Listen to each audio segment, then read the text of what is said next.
Well, Red, walk us through what we're talking about today. Today, Twitless, we are talking about episode 4 of the HBO Max Penguin series, where we delve deep into the background of Sophia Falcone and her tragic coming up story through the twisted and maniacal world of the mafia family to which she was born. She was committed to an asylum, which is a well known attribute of the character if you look at her history in the comic books.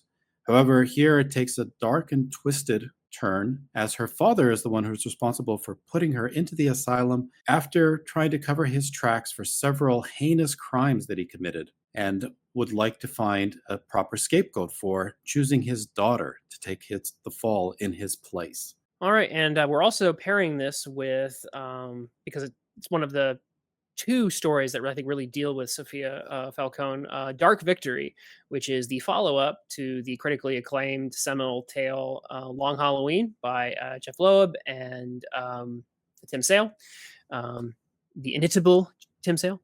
And so we're specifically focusing, I think, on the finale of Dark Victory. So spoiler alert for at least the comic. Well, the show a little bit too, I guess. But so spoiler alerts for two things there. So Dark Victory, like I said, is not just the follow up. It is kind of it's a continuation of the holiday murders, essentially, or at least thematically, I guess.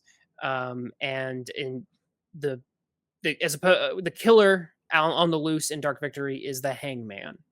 So that's, if you've been watching Penguin, that's going to ring a bell.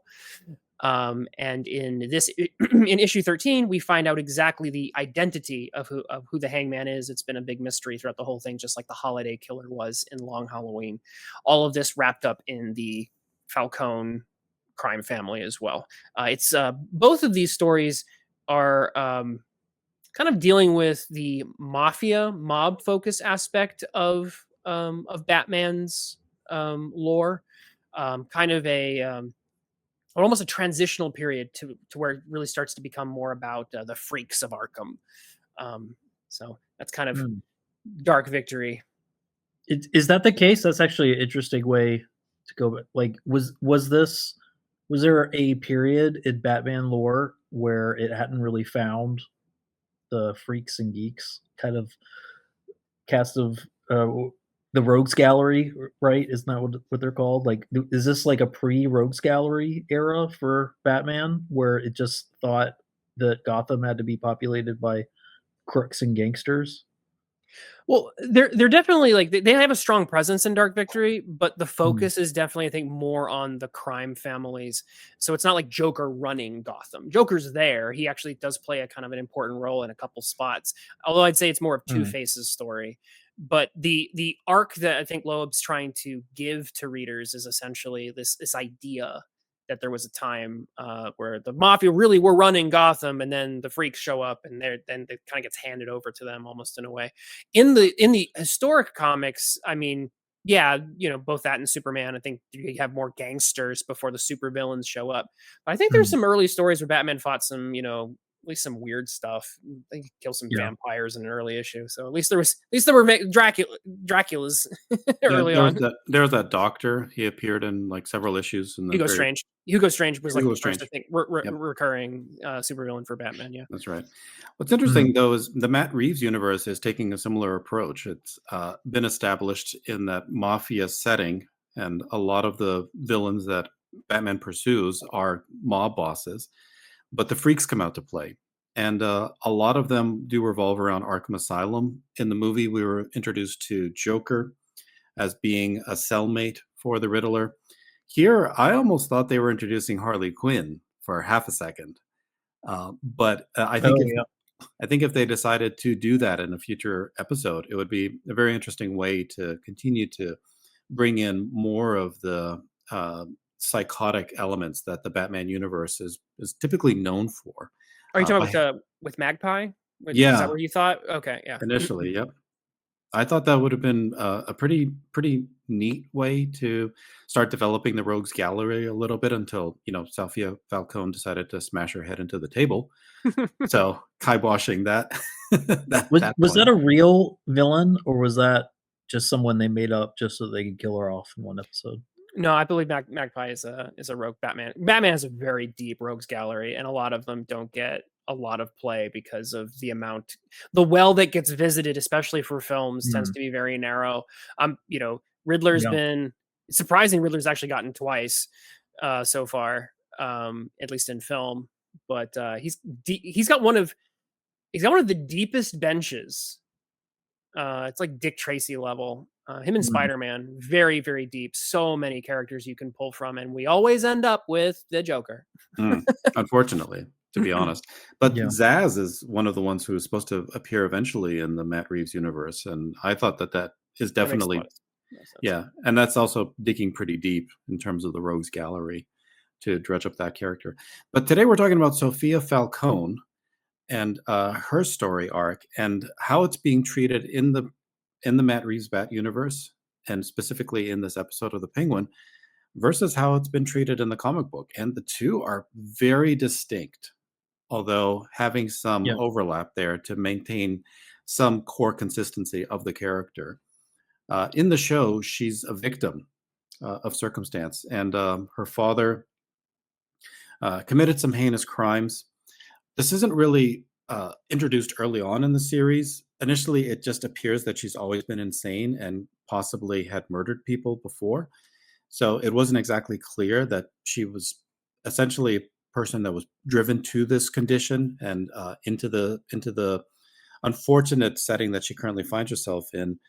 Her father was the one actually responsible for those crimes, and has her take the fall when she starts asking too many questions about how her mother died and how her father's involvement might have led to what was an apparent suicide that she happened upon as a little girl, finding her mother hanging in the bedroom. So this, of course, drove her to investigate this a little bit further, wanting to ask questions, talking to reporters, not always the best idea when you're part of a mob family. And it also gave us a little bit of backstory on her relationship with the Penguin, who is introduced here in an earlier iteration of the character as the family driver and taking Sophia around as she pursues this open question of who actually killed her mother, but then ultimately betraying her as he did in the previous episode and reporting to her father that Sophia has been looking into the question of who's committing these murders and informing the father that she is maybe betraying the family a little bit. yeah, yeah. And while you have a Sophia in the comics that is defined by her loyalty and her love for her father, it, to the point where she becomes the hangman uh, to enact vengeance against those who sullied her family's name and her father's name in particular. You've got the HBO series where I'm getting the impression that I don't even know if she ever is the hangman. I think her father was the hangman in a way, right? I Yeah, mean, Correct. yeah, it's am I him. It's missing him. that? It's him. Yes. It's him. Yeah. Yeah. So there is a hangman. It's her father, and she's sweeping through the city with vengeance to wipe his name and the hangman's name out out of her family's legacy to the point. Well, I won't say what happens in future episodes because I skipped ahead because I was really kind of interested in where the story's going.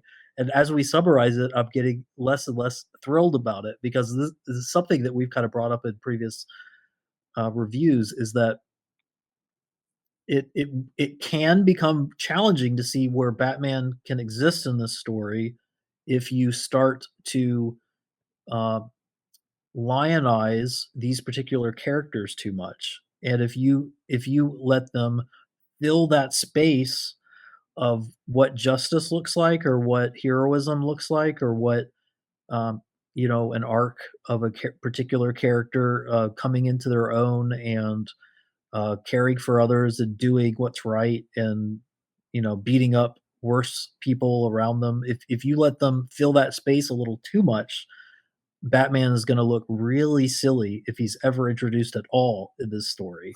And Sophia Falcone is basically becoming an avatar of justice in her own right. Hmm. Like, it doesn't really it's really hard to see, and the things in particular with this comic, I mean, it's a start. I mean, this is a lovely comic, by the way. It's just such a thrill to read, and the visuals are so nice. There's so many risks that were taken. It's just nice to see art that's just drawn out of people's heads, but there's very little reference, right?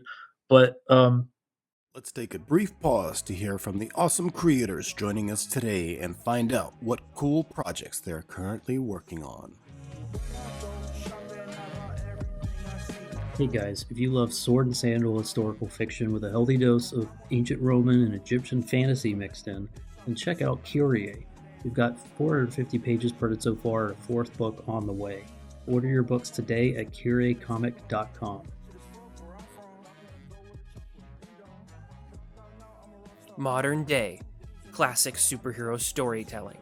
Get The Adventures of Omega Girl, issues 1 through 5, now on Indie Planet.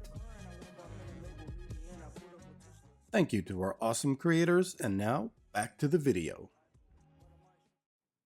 the stuff that's changed in Sophia's story in order to emphasize this point even more, that she is that she's not her father's daughter. Uh, everyone who has abandoned her life has tried to make her a worse person, and she's stepping out on her own uh, at her darkest point in her life in order to in order to uh, order to do what's right by taking out all these baddie men, right? Am I painting it too strong a picture? Like, I'm starting to get that impression. I don't really know where the story can go from here, except to see her have some sort of claim to victory over, probably over Penguin. I would think, like, that's where the story's going to go. She's just going to be the hero against the villain Penguin. Well, the overlap there and her path to villainy is her willingness to murder to further her own ends. And in the episode, she executes pretty much all of the family, other than the members that she deems to be essential to continue to try to get an upper hand on the business that she's Mhm. trying to establish after I being wasn't going to betrayed. say it, but you're saying it.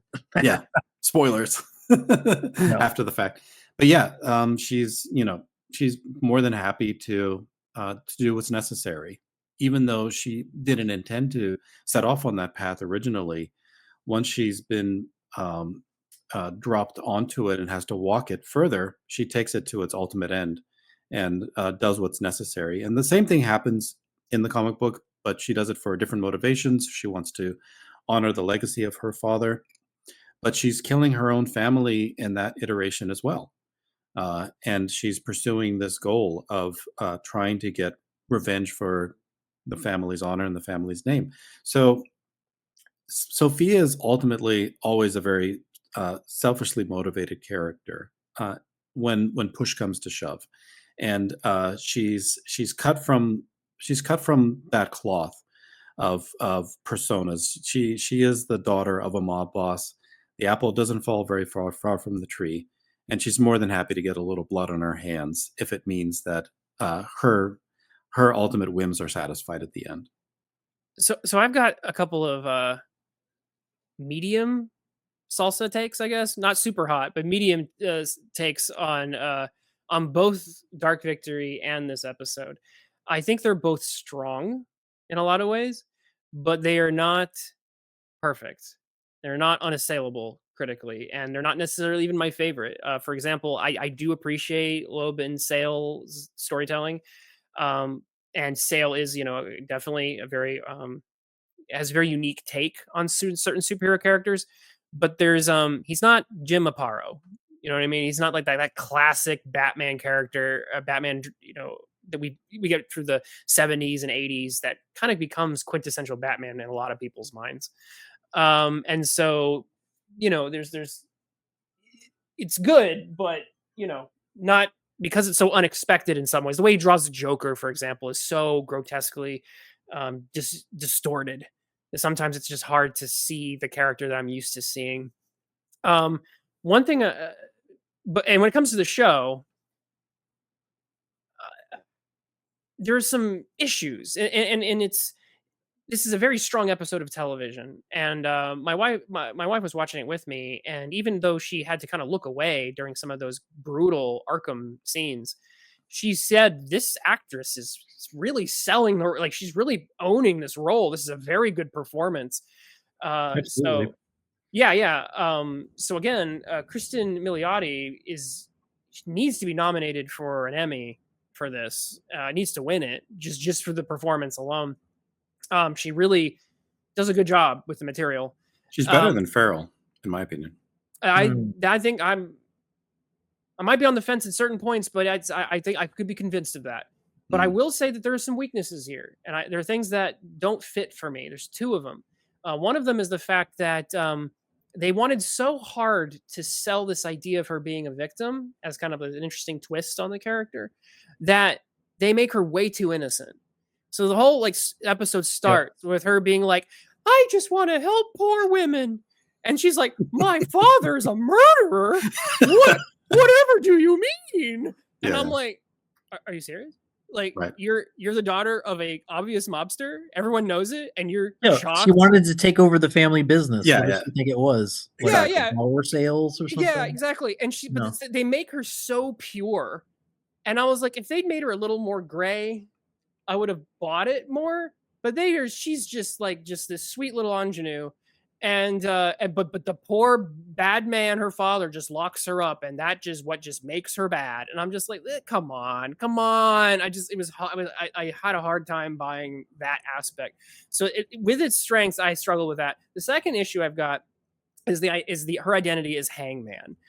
In Dark Victory did a pretty good job of establishing these thematic mob killers that still kind of fit in Batman's crazy universe. You had Holiday, and both these characters ends up being tied to the Falcone family. They're just kind of gangsters, but both of them had this unique aspect to them, like Holiday always killing on a holiday. And so Sophia Falcone becoming the Hangman within a very interesting twist. She's a beast of a woman in the comics, and so she has the physical strength to just kind of throw a rope around somebody and just string them on up. And she plays Hangman the game. As with her clues that she leaves behind, it creates a very interesting, unique theme for her character. And in the show, she's not really the Hangman because it's her father who was, but then it's like she's almost becoming the Hangman. But when she has an opportunity to kill, she doesn't hang anybody. She doesn't hang anybody. She just Yep. she just uses poison gas. So I'm like, what's the identity we're doing here? And it's just things that are just misses that just There's one thing that they did manage to keep that they did intentionally keep from the comics. I wonder if you guys noticed this. The eyeliner, I thought that was a really interesting approach because she looks kind of funny in the comics, and part of that I think has to do with I suppose, I mean, the way she's drawn. I mean, she does have distinctive eyes, and I think Mhm. the makeup decisions for the HBO show, as strange as they are, I think the only explanation I can think of for the weird makeup that she decides to wear when she comes into her own is that they're trying to echo some of the line work, I guess, of this particular iconic story from the comics. Mhm. Anything less than that, I just don't know what they're doing. That's an interesting take. Yeah. Because there are distinct features about the character in the comic: the scars on her face, the scars on her scalp, and of course, her physique.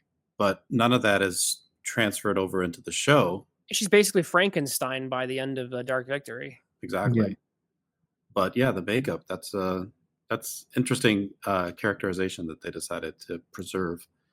I agree with what you were saying, Twitless, that there's a lot of elements lacking that are in the comic in this series where you could see the mobsters existing in the same universe as the Rogues Gallery. It's not unusual to have the Falcones be next to Two-Face and Catwoman and have their paths intertwine as Batman converges and stops them all. In the show, they lose so much of that uniqueness, the flair that they possess in the comic books, that it is very hard to envision the Rogues Gallery somehow ushering in, other than completely changing them into basically what they've been showing thus far, these grotesque deformations that are lacking any semblance of the comic book traits. And you see that with Penguin. He's just completely marred and disfigured, and he's just a thug essentially. So really loses a lot of the qualities that are preserved in the comic book and allow these worlds to overlap.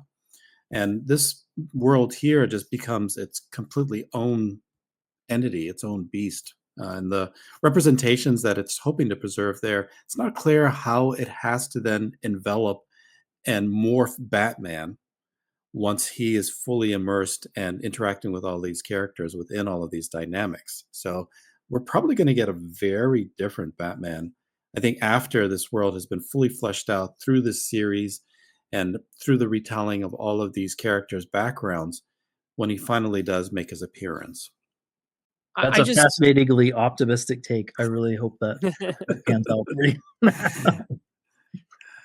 All right, so final takes, everyone. Matt C. I mean, I've really been liking the comics we've been reading for Sophia. It's almost a distant land reading comics from before we had the opportunity to rely on the sort of stuff that we do today to produce comics, where you literally just had to like drawing and and sit down and draw stuff and make it look cool. It was a simpler time, and also you could take your time with developing particular character studies. And I think Dark Victory is a number 13 was a lovely example of that. And the HBO series is frankly really fun and interesting, but I've I'm becoming convinced of Twitless's thesis that there's so much deconstructed out of what constitutes a superhero story that I don't really know what I'm watching anymore, except for really good acting and writing with a veneer of of some sort of legacy genre that we can sticker on top to legitimize it, I guess, that otherwise wouldn't get top billing like it is today. So there's just that mark remains, I think, for this particular series. But I'm watching it and enjoying it.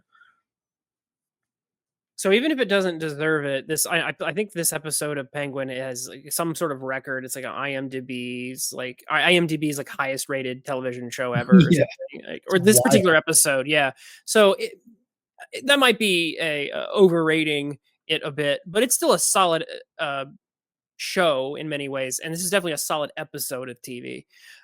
So from an artistic standpoint, I actually kind of have a different take than Matt does, which is the idea that this is a universe that Batman may not be able to exist in, which is, in my opinion, the way I see it, and this is something that kind of frustrates me, is this is a world that's crying out for Batman.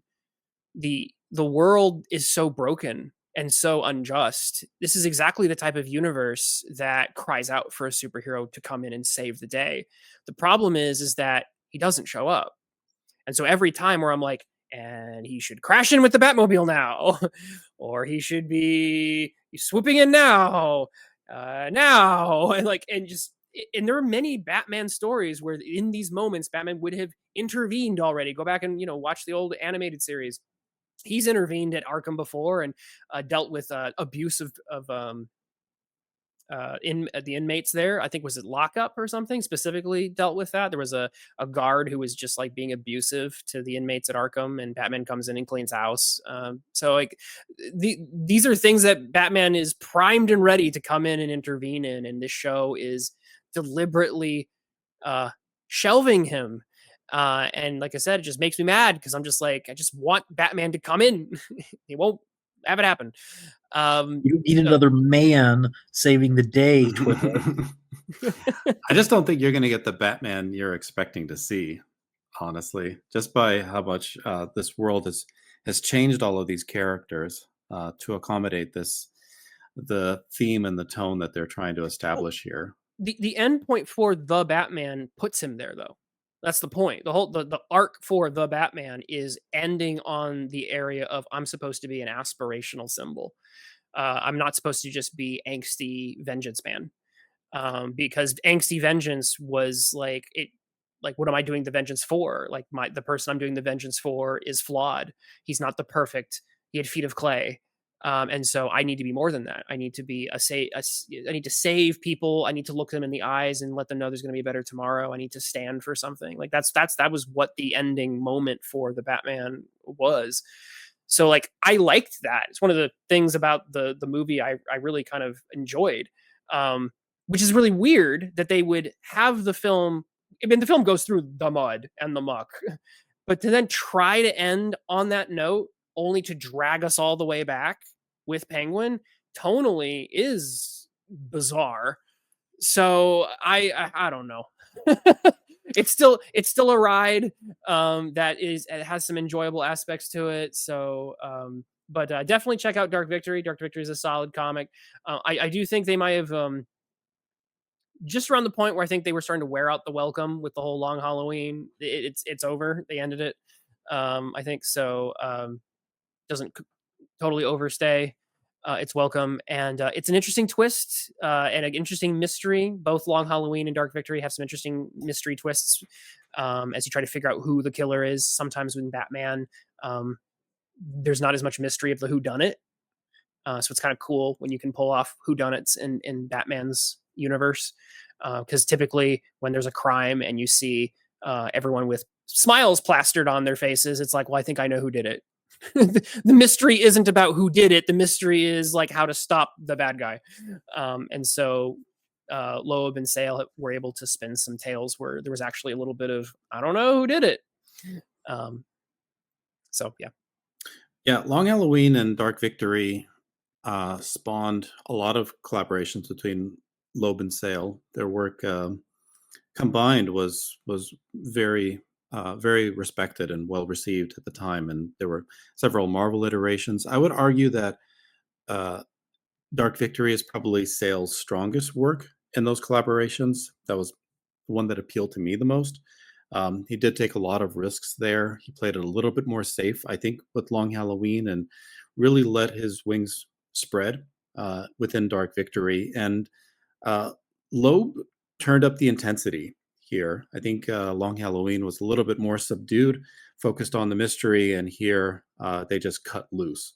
Mhm. And this climax with Sophia Falcone being almost like a brutish Solomon Grundy style character, where she's just very intense and manhandling all of these foes that she's in conflict with.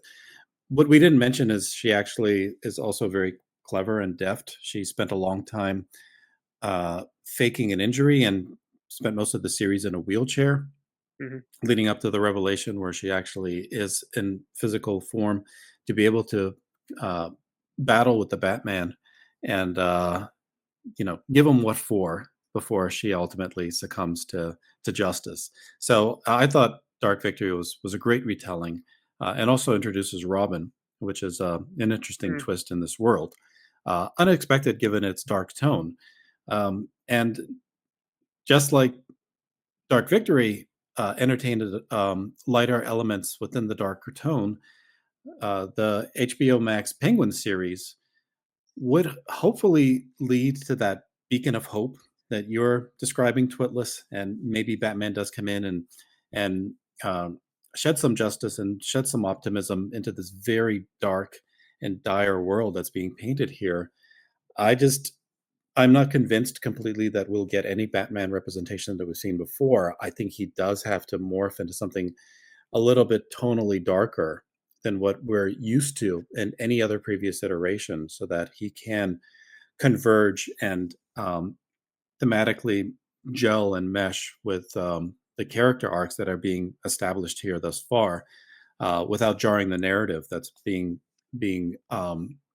developed. So I like very much what they've done with the Sophia Falcone character, even though it's very far removed from anything that's been done in the comic book. But I agree with you that introducing those very naive, innocent elements in the characters is probably a big drawback in the series thus far. I didn't like it with Victor. I don't like it with Sophia either. But seeing her ultimately fulfill her true destiny as a villainess in the end, that we all know her to be, was a rewarding experience and well worth the watch if you happen to delve into the Penguin series and come upon this episode. Thank you very much for checking out the video. Subscribe, like, and stay tuned for more.